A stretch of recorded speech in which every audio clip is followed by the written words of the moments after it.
Share this article. Brian Kelly is said to have resigned as controller of UFCW Local 135 after about 17 years. Photo via UFCW135.com. San Diego labor leader Mickey Kasparian fired the dissident vice president of his food workers union Monday morning, and the union's controller resigned hours later. Support Times of San Diego's growth with a small monthly contribution. The actions came as critics geared up for a Monday evening protest at Kasparian's Mission Valley offices, UFCW Local 135. They also come amid disclosure of documents that suggest as much as $670,000 in union dues went to a private legal settlement with one of Kasparian's female accusers. According to Todd Walters, who had been vice president of United Food and Commercial Workers Local 135 and its grievance director, Kasparian offered no reason for his firing. Mickey Kasparian, introducing his San Diego Working Families Council in May 2017. Photo by Ken Stone. He walked into my office, about 9:15 a.m., with another representative, another goon to stand there, and all he simply said was, "I've been terminated and here's my check," Walters said in a phone interview. Meanwhile, Brian Kelly quit his Local 135 job as controller, Walters said. Times of San Diego's phone request to speak to Kelly was forwarded to the voicemail of Francine Woods, Kasparian's secretary and executive board recorder. In a November 2017 deposition in the case of Kasparian's ex-accuser Isabel Vasquez, the Mira Mesa High School graduate said he had been Local 135's controller, a CPA licensed accountant, for 16 years. Asked why Kelly resigned, Walters said, "There was a building frustration regarding the manipulation of both the staff and the members to keep Mickey in power." Walters says more office firings or resignations are possible. Kasparian did not respond to a request for comment on the departures. Neither did Local 135 Secretary-Treasurer Richard Barrera nor Lori Kern, the union's communications director. Earlier, Walters, 51, said in a Facebook post that, "It is clear he was terminated for speaking out about a once-pending merger vote, originally set for Monday. The members won a huge battle by stopping the merger vote," the Dissident wrote. "But now Mickey is afraid that more of you will keep asking questions and become more involved in our union going forward." Todd Walters says he was fired for no stated reason as UFCW Local 135 vice president. Photo via Twitter. Walters called Kasparian, a longtime Democratic power broker, desperate to keep the members in the dark because he knows that it is the only way he can keep his power. "What happened to many others and now me is the result of standing up for what is right." A Local 135 member for 13 years and executive board member for 2, Walters said a petition drive has been launched demanding a fair election for president. Under UFCW Local 135 bylaws, Kasparian has to call an election before his term ends in December.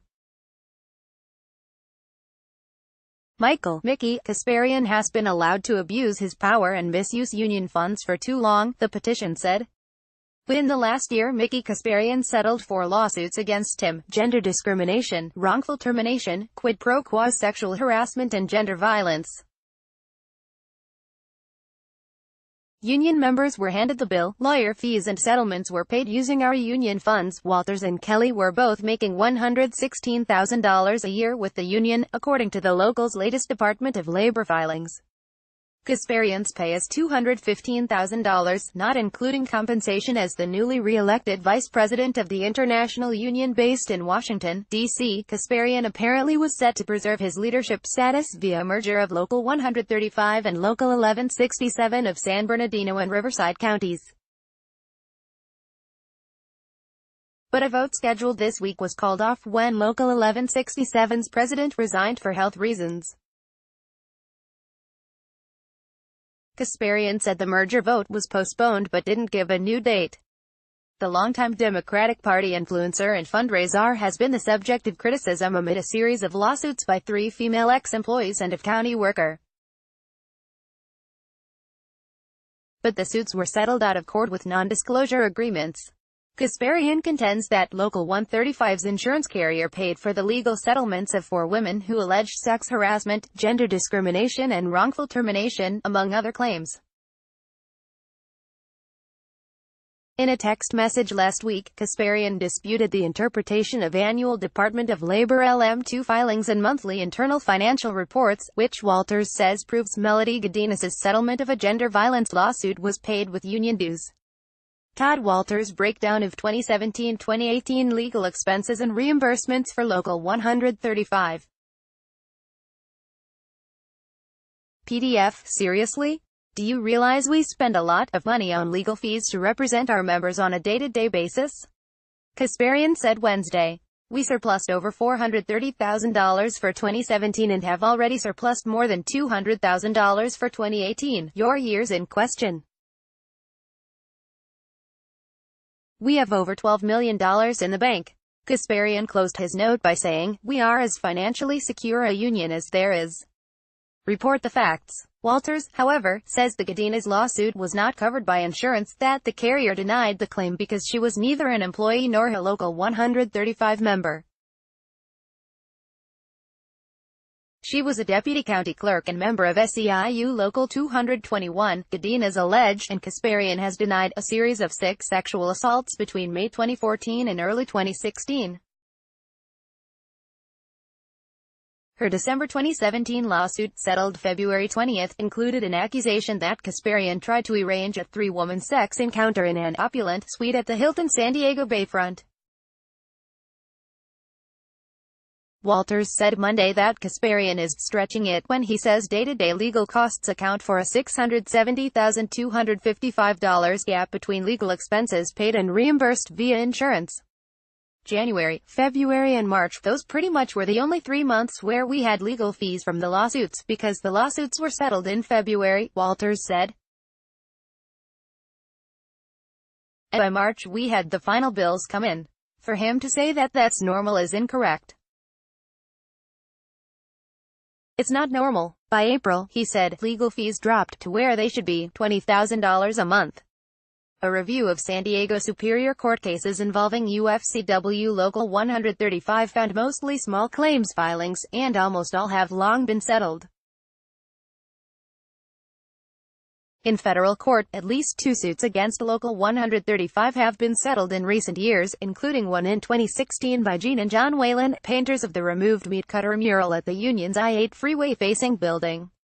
Walters declined to say how much Local 135 paid to settle the Godinez suit, but he suggested the executive board approval of the deal came amid severe pressure from Kasparian, who won consent of e-board members via separate phone calls. Walters says he thinks Comptroller Kelly was as equally disgusted as I was on how the e-board voted on it. After an updated version of this story was posted, Kasparian said Monday night via email, "If I was you I would pull this. Well, I'm restricted by a confidentially sick agreement. Is a blatant lie." According to a summary of revenues and expenses prepared by Walters, Local 135 spent $1.13 million on lawsuit fees in 2017 and 2018.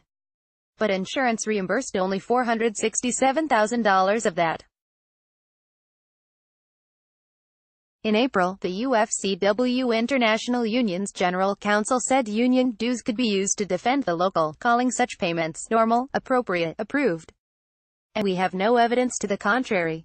The Washington-based union did not immediately respond to a request for comment on the latest events or allegations, however. Is use of member dues for a union officer's private settlement illegal? A Department of Labor spokesman in April would only say that federal law provides safeguards for union finances. LMRDA Section 501(c) provides potential criminal penalties for unauthorized union expenditures, said Leo Kay of the agency's San Francisco office, adding that Section 503(b) provides that unions and employers shall not, directly or indirectly, pay the fine of any officer or employee convicted of any willful violation of the Labor Management Reporting and Disclosure Act. In any case, Kasparian is crippled, Walters contends. He lost all of his political pull, he said of the labor leader, who he's known since 1991 when they both took meat-cutting classes at San Diego City College. And now he's about to lose his control of the union. And he's getting desperate. Correction. An earlier version of this story included a photo captioned as Todd Walters but showing someone else.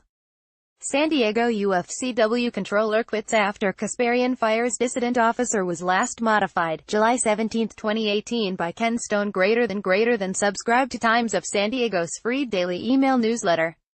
Click here, follow us.